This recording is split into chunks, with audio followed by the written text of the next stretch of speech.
This episode of Twin Cities Trekkies is brought to you by Anchor. If you haven't heard about Anchor before, let me explain.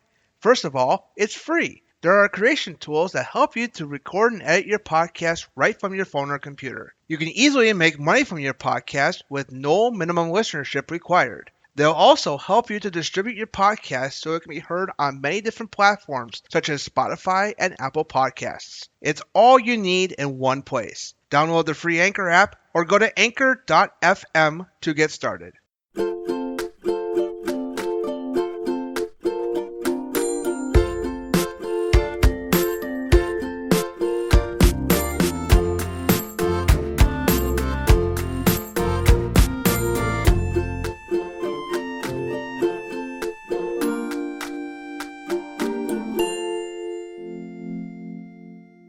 Okay, everyone, welcome to episode 26 of Twin Cities Trekkies. I am Wes.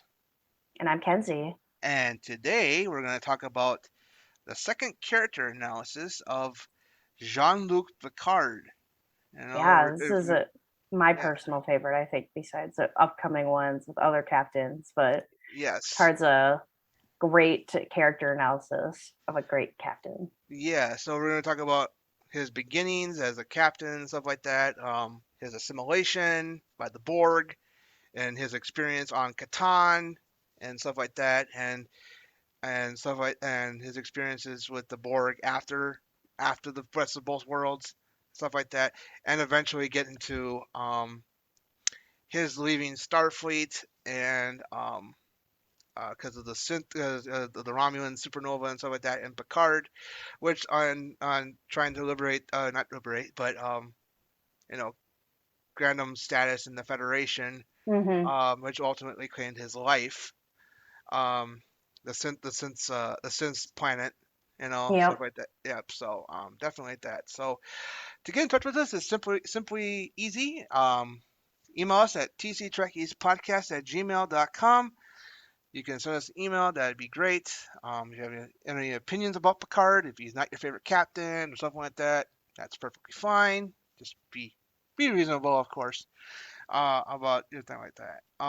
You can find us on Facebook and Instagram. Handle is TC Trekkies Pod. So, yep, if you have a comment there and stuff like that, I mean, generally I share the episodes on either one, but when they are out and stuff like that, about 7-8 hours afterward, just if you have a reaction to it or have a comment about feel free to comment. Yeah, feel free to comment. If you have a voice message, send us a voice message at anchor.fm/Twin Cities Trekkies. Click on that little message button and enable your microphone and leave us a voice message. Anyway, the time is fine. Granted, if you have a whole hour to talk, we'll definitely dedicate the episode to you. Yeah, come share your thoughts. Come share your thoughts to us. It's fine, vocal or written. It's fine. And also, if you are listening and you have a podcast of yourself, a podcast that you do, you can definitely send us a 60-second promo of your podcast. You can talk about like a future episode you might have or something like that, and you want us to air on a specific day and stuff like that. That's fine. Send us a MP3, like a 30 to 60 second promo, and we'll definitely credit you for being a featured podcast today. I mean, we've had some featured podcasts already. None of them are Star Trek, and that's fine.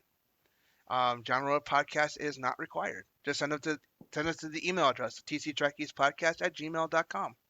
But just keep in mind that any feedback you do leave, vocal or written, may be featured in a future episode of Twin Cities Trekkies.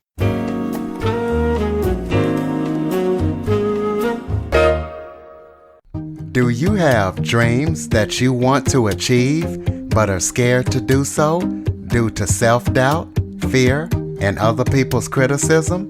I have just what you need. You need a dose of the Living the Dream with Curveball podcast, where I interview guests that will motivate and inspire you to stop at nothing to achieve your dreams. And always remember, if you believe, you can achieve. The Living the Dream with Curveball podcast is available on your favorite podcast app.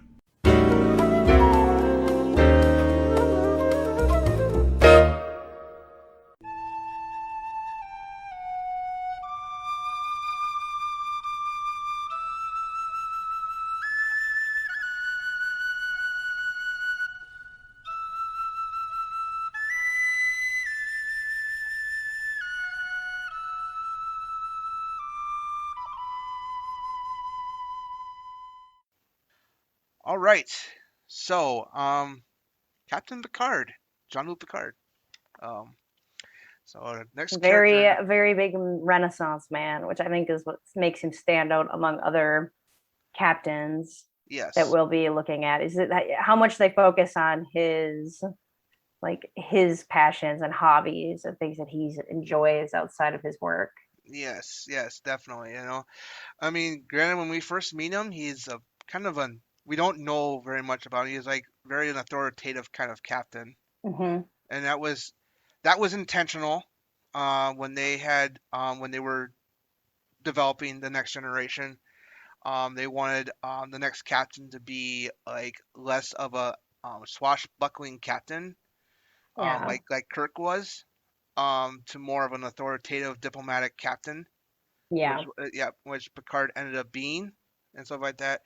From what I understand, Patrick Stewart was not first person that they wanted to be captain of the Enterprise. From what I understand, it was a casting process that took a long time Yeah. to get the captain.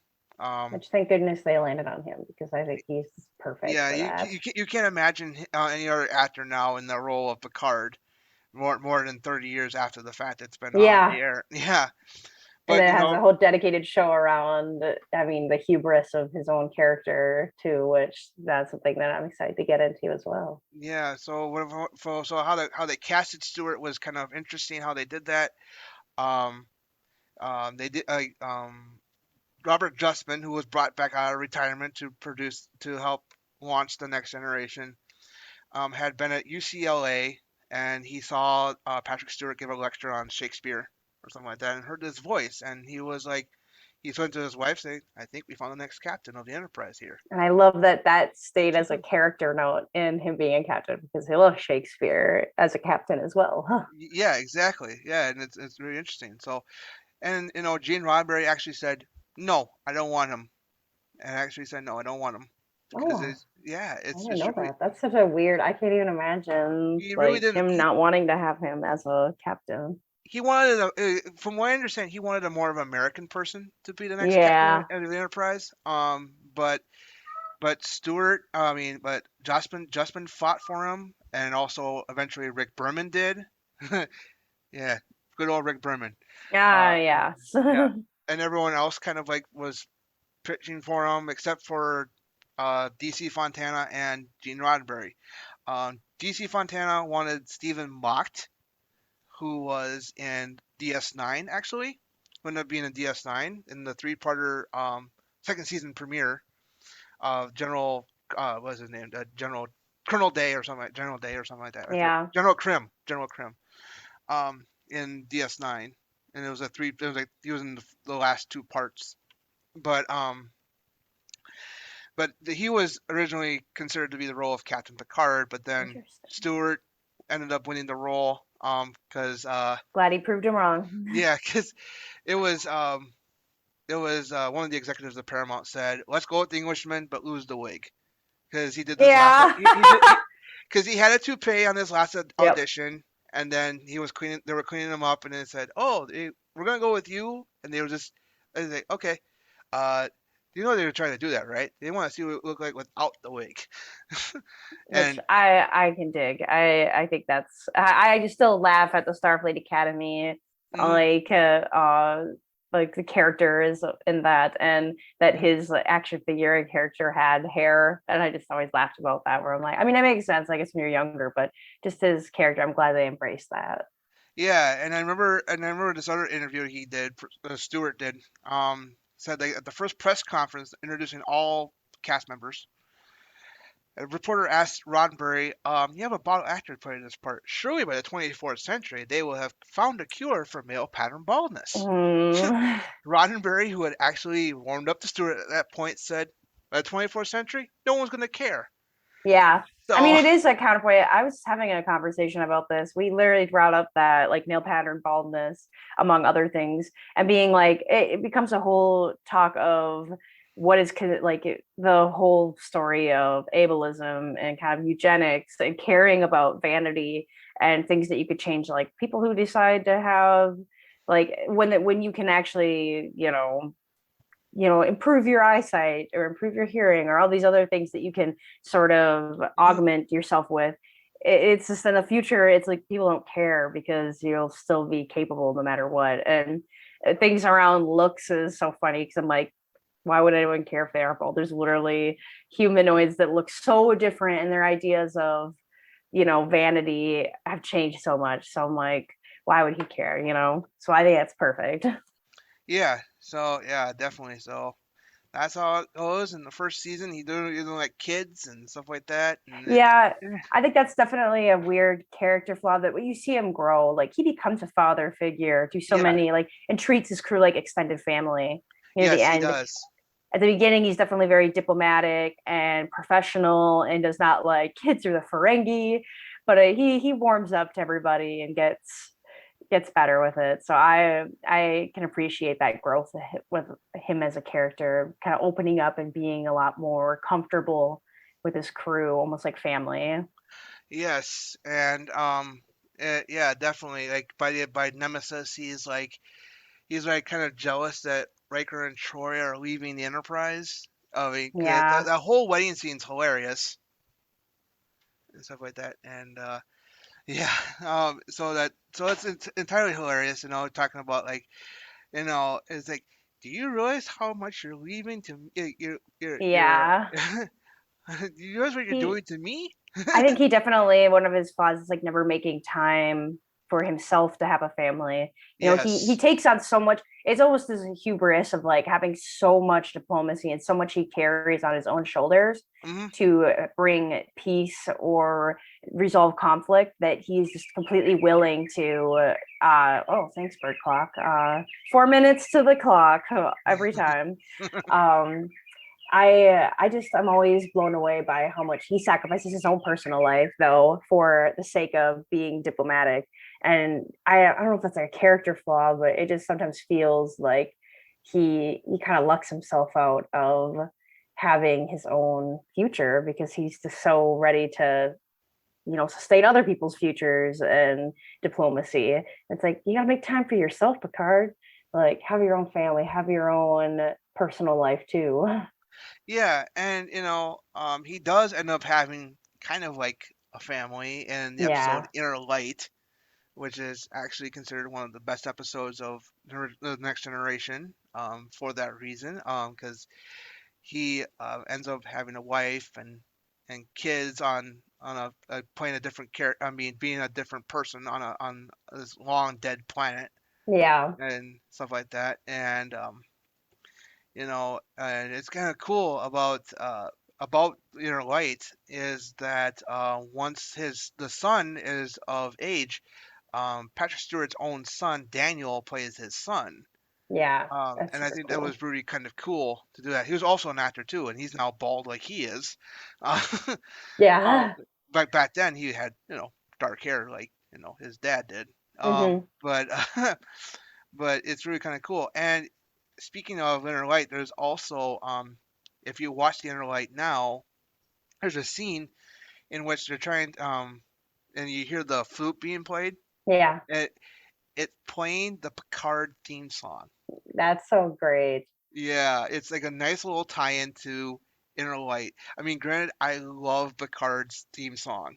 Hmm. I love the Star Trek Picard theme song. That's my favorite one of all of the main title music Yeah. for all the Very, very sweeping and well written, which I can appreciate Jeff Russo for after. that. Yeah. I love Jeff Russo for that reason. It's because of what he did to do for the Picard theme song was great.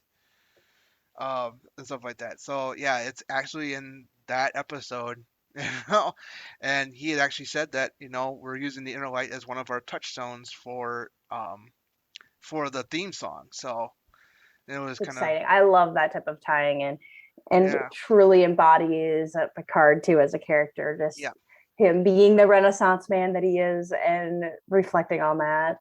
yes, totally, yeah, and it's really kind of interesting. So about that, but we also got My what my yeah, like we can sit and dote off a card, but I would say some of the flaws about him, at least the one notable flaw I see is he's a little taste for vengeance. Yes. and being a little rash when things aren't going his way. Like for someone who is very diplomatic and wants to resolve conflict, it's almost to a flaw because he tries so hard to make things right that he almost makes things wrong in the process. My cat obviously has different feelings about this. He doesn't like me talking smack about Picard. I think he, not to say that talking smack about him, but I think Wonka's kind of a diehard fan of Picard. I think all my pets actually have been. I had a pet that really liked the Next Generation theme song. And it's Oh. really weird. I had a dog that every time it came on, she got like really excited. And I just always thought it was funny being like, she must obviously really like Picard. So I can appreciate that. Yeah. Wonka. Yeah, for the Revenge of Picard, it's all stemming from the Best of Both Worlds when he got Yep. assimilated. So, definitely, he knows when he's violating the Prime Directive and stuff like that. But Yeah. it's definitely his assimilation, definitely changed him. Yeah, Definitely. you see a change in his character from like just being like, I just don't have the time and patience for the Borg or wanting to understand them, because for someone who's kind of a xenophile, he likes learning about other cultures, other Mhm. people, and it makes him a very diplomatic person because of it, because he wants to respect all the other species practices and things that they care about. But with the Borg, especially after being assimilated, it just becomes kind of this bitter thing for him where he actually kind of has a thirst for vengeance. Yeah, and it happens with the episode I Borg and stuff like that, and introduce the invasive program, which didn't happen, that kind of thing with Hugh and stuff like that. And eventually, First Contact, when the Borg are invading the Enterprise, and he just wants to kill them all.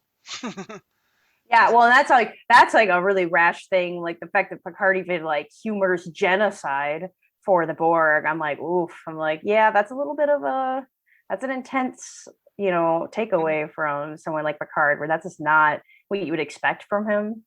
And Mhm. so you know that he really doesn't like the Borg when that's something he's willing to be like, hey, I don't even care, honestly. When you're such a diplomatic person and usually loves different cultures, and now you're sitting here being like, I have zero tolerance for the Mhm. Borg. Yes, and that's interesting. Yeah, I have zero tolerance for I was gonna kill them all and stuff like that, and it's like, yeah, and it's really kind of interesting. Like, about like another thing about like, warming up the kids and stuff like that. That happens in season 5. It's Definitely. very Or late on. no, it happens early on too. Well, Yeah, yeah. I mean, I mean, I when he's guess I stuck don't with really see it as much like when he's stuck in a until, turbo lift. yeah, When he's talking to those kids and stuff like that, tries to calm them down even after the Enterprise has been hit by a quantum filament, and whole powers all over the ship and stuff like that, and they're stuck in the turbo lift. And I think he warms up to the kids somewhat, trying to calm them down, and tries to give them a sense of order and, and stuff like that. Even though he doesn't really like being with them and stuff like that, he eventually warms up to the kids and stuff like yeah. that. Yeah. But even like Wesley, like, Oh notes out of being yeah. like, oh, I know you don't like me. I don't, like being around kids. That's why you don't have any. Like, yeah, and Picard's kind of taken aback by that, where he's like, no, that's not why. And like, I like you and stuff.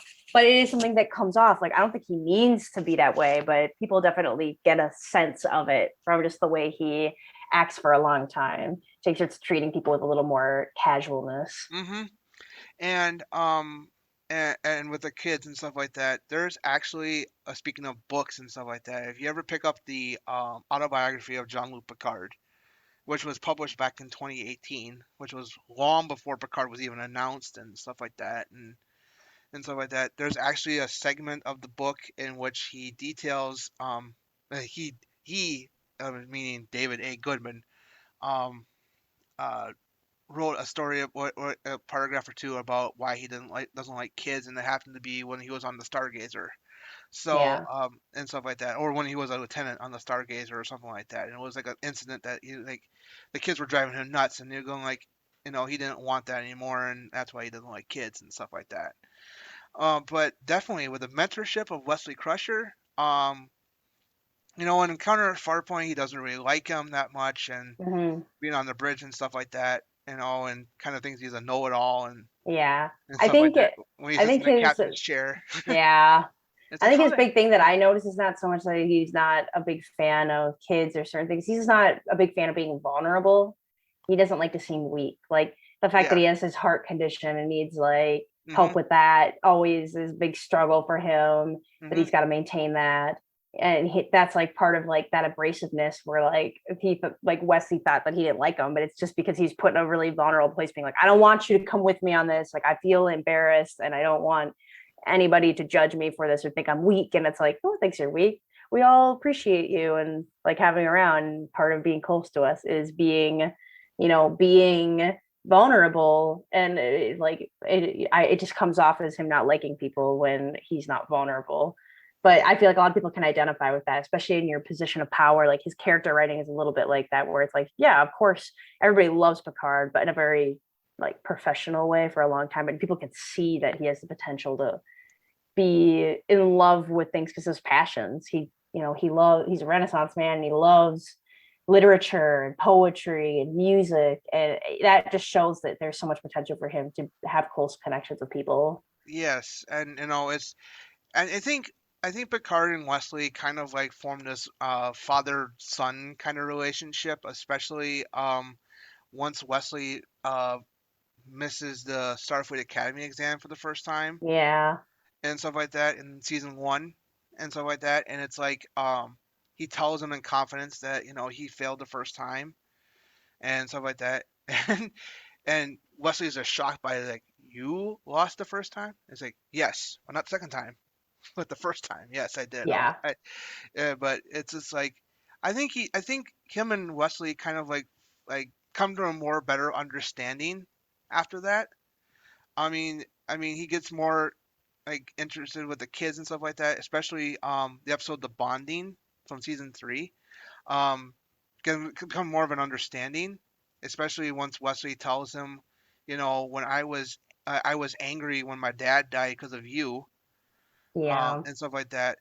But there was one line I forgot to mention this before in a previous episode of ours with the bonding and stuff like that. The influencers episode we talked about with Robert Moore and stuff like that. There's a line that he says to that the kid Jeremy Astor, and he goes like, "I'm all alone now, sir."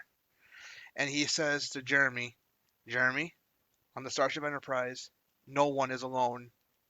No one." Yeah. I thought that was a fantastic line. I love that line, and that's why I love the bonding. Is because of that little scene with Troy, Picard, and Jeremy Astor telling him like no one is alone on the Starship Enterprise, and I was like, wow, it's like that is powerful for him to say, even though he Hmm. doesn't like kids.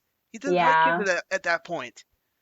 And it's And I like, think that shows like it really brings an extra set of complexity to that feeling where it just comes up as that, but he cares and he wants that connection. I feel like that's a big character development for him. yes, yes, and it's like, yeah, and definitely with and stuff like that, and especially after what happened on Catan with him and stuff like that, he's more receptive to having kids and stuff like that and stuff like that. But we also can't forget about his torture by the Cardassians. Yeah. That was definitely affected him. Like we don't know what happened, what affected him afterwards. Era 4 Yeah, lights. which actually was actually called back to 1984. Yeah. From what I understand. So that whole scene with with the Cardassian Gull and Picard, the five light thing, and it was, Yeah. it's like we can't forget about that because it definitely changed him somehow. We don't know how it affects him, but afterward, but we don't know. I imagine he probably went through a lot of counseling afterward. Hmm. The same thing he went through when he went through assimilation with the Borg and stuff like that. A lot of counseling Yeah. and Definitely stuff like been a prisoner of war a couple of times at yes. least. And I feel like that's Hmm. definitely it drives a lot of his decision making, being like, I don't want anyone else to have to go through this. Yeah, yeah, exactly. And he and speaking of like and other things he has done, he's violated the Prime Directive, but he always had a justification for it. He even tells to was it Professor Rasmussen in the Matter of Time episode, And he tells him, I've disregarded that directive on more than one occasion because I thought it Yeah. was the right thing to do. Yes, he definitely that is where I can see a little bit of a resemblance with him and Kirk, like his willingness to kind of be like, if he feels that the directive is straying away from his ideals or he thinks it's wrong, he's willing to confront that and be like, okay, then, court Hmm. martial me, or Yeah. let me resign then, because I can't agree with that. And he's a man of his word. He Hmm. does not want to, violate his own prime directive, really, his moral prime directive, where he's a little like, these don't align. I have to stray away from this. Sorry, guys. Yeah, and that's pretty much what he did for Insurrection. The Yep. movie Insurrection is like, these people are being forcibly removed from their home world, and he's going like, I gotta stop this. I mean, granted, it'll be great good for the Federation, but what about these people? Yeah. Some of them who won't survive when they go back to Pirate Patch, you know, and stuff like that. And he pretty much take off his uniform and pretty much says, "Okay, let's join the rebellion against the Federation," and stuff Yeah. like that. That was pretty much one of the taglines, join the rebellion Yeah. of Insurrection I when it was felt being I promoted. I mean, that's where he's just a very complex character, because he comes off as someone who is very much professional and linked almost inexorably to his profession. Like Yeah. he seems to always be on the note of like being a captain and being in a leadership position that's professional and follows the guidelines of what he stands for, which is the Federation. But Hmm. you see where his moral compass doesn't always align with their tactics, or if he finds like a situation where the prime directive is not going to be helpful to these people that he actually cares about, because he just kind of does care about everybody. He places a lot of trust in other people and hopes for the same back, which has definitely bit him a few times throughout the series, being a little too trustworthy or willing to trust others. Yeah. But he will go out of his way and sacrifice his own career, his own personal life, for the sake of others. Yes, and that leads into the first season of Star Trek Picard. We learned about more what happened after Nemesis. We know that the supernova happened in the 2009 film. Picard becomes an admiral and leads the effort to evacuate Romulus. But unfortunately, the synths attack Utopia Planitia, destroys most of the rescue fleet, Yeah. and he resigns the next day over it, because he felt very strongly that they should continue the mission, and Yep. Starfleet wasn't willing to do it, so he left. Yep. So he decided he called. I mean, he bluffed them, saying like, we gotta continue the mission or I'm resigning. They called And his then he did. bluff. They called his bluff. He resigned, and that's where we find him 14 years after that at his chateau and completely rebuilt and stuff like that, and it's like how he sacrificed everything, pretty much for everyone else. Yeah. Which it And- is hard. Like it is frustrating to not frustrating, I guess, but it's that you can definitely feel for Picard, because you watch Picard and you see that and you just don't understand how people can't see how much he sacrificed. That's how he cares so much about it. But Mhm. that the Federation is willing to just be like, yeah, okay, whatever. I know he's one of the most decorated and celebrated captains that we've had, and pretty much saved humanity On more than multiple one occasion. times. Yeah, multiple times. Yeah. But we'll just turn our backs on him, which I always just feel is a little frustrating. But that's why I'm interested in this show, because it's like this feeling of like, how in the world, and that leads into a lot of the plot of Picard and what's going on in the shadows of the Yeah. plot. But it's just one of those things where it's like frustrating when you're watching it, being like, how in the world do they just give up on somebody so willing to put everything on the line Mhm. for the Federation? He cares so much about the well-being of our future. How do Yes. you just go, well, this one time he really, messed up, I think, tactically, and he deserves to lose his entire career over it.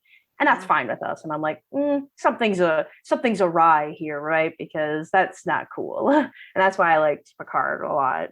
Yes. And And so what? also, I think if there's a best denotation of why Picard is a really good character, is how much Q loves him. That's Oh what yeah. you're like. I mean, it kind of does love him. Like he is kind of obsessed with Picard because like he doesn't really care about humans until he meets.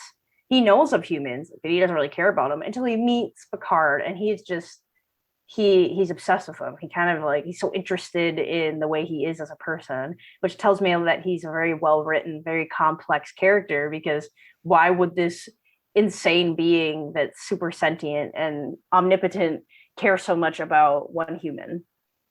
Yeah. Yeah, it's crazy that yeah, and it's gonna be interesting how that dynamic plays in season 2 of Picard. Yeah, it'll be Uh, interesting to see that come out. yeah, exactly, and yeah, it's gonna be interesting to see that.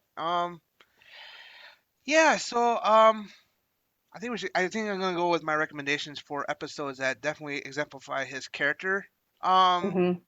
Definitely the best of both worlds, Yep. for sure, definitely for sure. The inner light, lessons actually, like he, learning about I mean, his first real intership romance and stuff like that, Yeah. and stuff like that, and stuff like that. Lessons definitely. I was also gonna say coming of age from season one. When he talks to Wesley and calms, like I think that the mutual understanding begins to mold itself then in that episode. Definitely first contact, I was like, I think the insurrection. movies are like actually amazing. Like I that's where I have a differing view with like Kirk and his character analysis. I feel like some of the movies did not do Kirk justice. It really played out a really weird version of him. Like I prefer the episodes of the original series to exemplify Kirk. But Hmm. the movies for Next Generation, I feel like really exemplify Picard, like more than even some episodes. Like I think in general they do a good job of writing him in both the show and the movies, and then Yeah, Picard as well. yeah, Picard season one, and whatever happens after that, unfortunately he Yeah, lost his life doing it, saving the synths. yeah, But he's back as a android.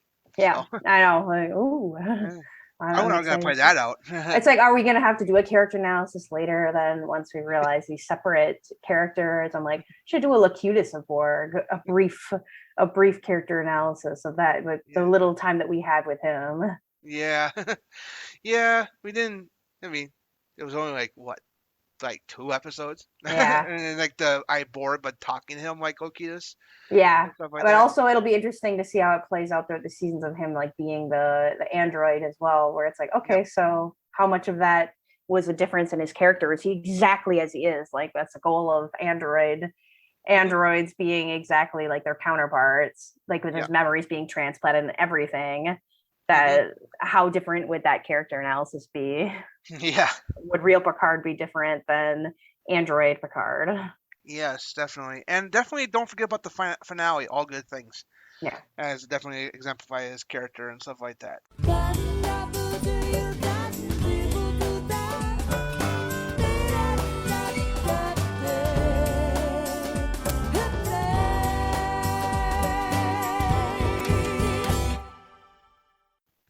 I think that's about it for the second character analysis of Jean-Luc Picard. Any final thoughts, Kenzie?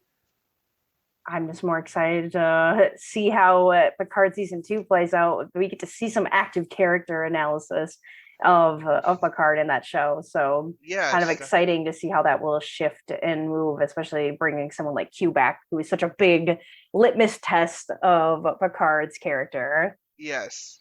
It's gonna be interesting to see how that plays out, and stuff like that. So if you have any like thoughts or feelings about Picard in any way, shape, or form, send us an email or comment on Yeah, our love them or hate posts. them, let us know. Yeah, love her or hate her, let us know. Granted, Picard is not my favorite captain. That's actually for the next one we will do, which will be about Cisco. Yes. But that's my favorite captain. But we can talk about that in a month or two or something like that. Yeah. But probably the next time we'll be talking is probably going to be about lower decks. Yes. Because by the time we record again, folks, for episodes 27, 28, or whatever how many we're gonna do after that, we'll be talking about probably lower decks, as it because it'll be the first podcast episodes we're gonna be doing while a new Star Trek show is on the air. Yeah. So it's August 12th, by the way, folks, on Paramount Plus and on CTV or Crave in Canada. Not sure about Amazon Prime Video yet, Yeah. because Amazon Prime Video got the rights kind of late last time because of the pandemic, because the pandemic screwed everything up, Yeah, I gotta throw them all for all threw them through all a for loop. it. Yeah, so we don't know if it's going to be the next day for Amazon Prime Video, but definitely, probably the next episode we'll be talking about is probably the first two episodes of Lower Decks season 2. Probably about that, and whatever comes after that, it'd be interesting to see what happens. Because I think with Lower Decks, when we start talking about this on our podcast, I think we should probably do 2 episodes. I mean, watch 2 episodes of the second season, and then talk about both of them in one episode, because they're like half hour in length as opposed to an hour. So it'll be interesting to see what happens after that. Because I mean, it's gonna be interesting to see because we're probably gonna get a full year's worth of Trek starting August 12th. I know. Yeah. I'm just it's so exciting to be a Trekkie fan right now. Yes. That's what makes me happy when I have like see people starting to get into Star Trek now, or I actually have a next door neighbor who are like they're both younger boys and they'd never heard of Star Trek. And I'm like, guys, you have to get into it. You're so young and impressionable, and I know you would love this. The way that they are as kids, I'm like, you would love Star Trek. Definitely ask your parents about it, and Yeah. get into it. Like Yeah. it's worth it. Yeah. Watch Prodigy. Yeah, I know that's what I'm like, dude, guys, you guys will probably hear about Prodigy and be excited about it and be like, that's what I've been talking about. It's Star Trek. Because neither of them knew anything. They're like, what's Star Trek? I don't think I've ever heard of Star Trek. And I'm like, oh my gosh, guys, you have a lot coming for you. Yeah. I go like, yeah. We'll be having probably a whole year's worth of Trek starting August 12th. By the way, folks, all of it will be on Paramount Plus in the United States. So definitely. So if you're overseas, definitely. I think Amazon Prime Video will be for Picard and Lower Decks, and then we don't know for Strange New Worlds yet. But when Discovery comes back later on this year, it will be on Netflix overseas, and it'll be the next day over there. So definitely. Yeah, with all of this, I'm just so excited to get into it, and everybody should engage in all of the different Trek coming. Yeah, so yeah, at least 50 weeks. We don't know how long every season is, but it is assumed that everyone except for Discovery is 10 weeks long, 10 episodes long. So at least that long, but who knows? We don't know. But definitely for Lower Decks, we got 10 episodes coming starting August 12th. And then it'll be Prodigy after that. They probably have 10 episodes after that. And then Discovery season 4, which probably has 13. Yep. And then Strange New Worlds, and then Picard. Who knows? But those two might be swapped depending on Yeah. what goes And on maybe first. shorts or other random things that'll happen throughout Yeah, that. yeah, Because those exactly. kind of pop up randomly too. Yes. So yeah. So like I said, probably the next time we talk is trying to talk about Lower Decks season 2 and how we feel about it so far, and talking about the first 2 episodes probably. So probably the next time we talk would be then. So until next time, take care and live long and prosper. Live long and prosper.